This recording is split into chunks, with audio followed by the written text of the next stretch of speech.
இந்த வீடியோ எதுக்காக அப்படின்னு பார்த்தீங்கன்னா, மாஸ்டர் படத்தில் நடித்த மகேந்திரன் அவர் ஒரு விஷயத்த ஒன்று சொல்லியிருக்காரு. கேள்வி கேட்டால் கரண்ட் வந்துடுமா அப்படின்னு சொல்லி கேட்டிருக்காரு. இது எந்த மாதிரியான மைண்ட் செட்டு? எவ்வளோ பேர் கரண்ட் இல்லாமல் எவ்வளோ அவஸ்தைப்படுவாங்க உங்களுக்கு தெரியுமா? பிறந்த குழந்தைங்க இருக்கும் வீட்டில், கர்ப்பிணி பெண்கள் இருப்பாங்க, வீட்டில் வயசானவங்க இருப்பாங்க, இப்படி எவ்வளோ பேர் இருப்பாங்க. அவங்களுக்கு எவ்வளோ அவஸ்தைகள் ஏற்பட்டுருக்கும் கரண்ட் இல்லாமல். உங்கள் வீட்டில் வந்து உங்கள் அப்பா அம்மா இருக்காங்க, அவங்களுக்கு கரண்ட்டே தேவையில்லை. நீங்கள் வந்து எலைட் பீப்புள்ஸ் மைண்ட் செட்டில் பேசுகிறீங்க. உங்கள்கிட்ட காசு இருக்குது, அதனால் நான் வந்து அடிஷ்னலாக கரண்ட்டுக்கு தேவையான விஷயங்கள் நான் பண்ணிக்குவேன்.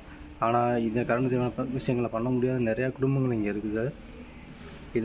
இந்த மாதிரி விஷயங்கள் கேட்டு தான் வந்து மக்கள் வந்து உங்கள் விருப்பப்பட்ட ஆளுக்கு ஓட்டு போட்டாங்களா?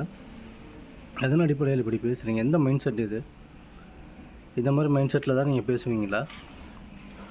இதே மாதிரி விஷயத்த நாங்கள் உங்கள் வீட்டில் ஏதோ ஒரு அசம்பாவிதம் நடந்து போச்சு, இல்லை ஒரு கரண்ட் கட்ட ஒரு திருட்டே நடந்துருச்சு, அப்போ இதே மாதிரி மக்கள் பதில் சொன்னால் நீங்கள் ஏற்றுக்குவீங்களா?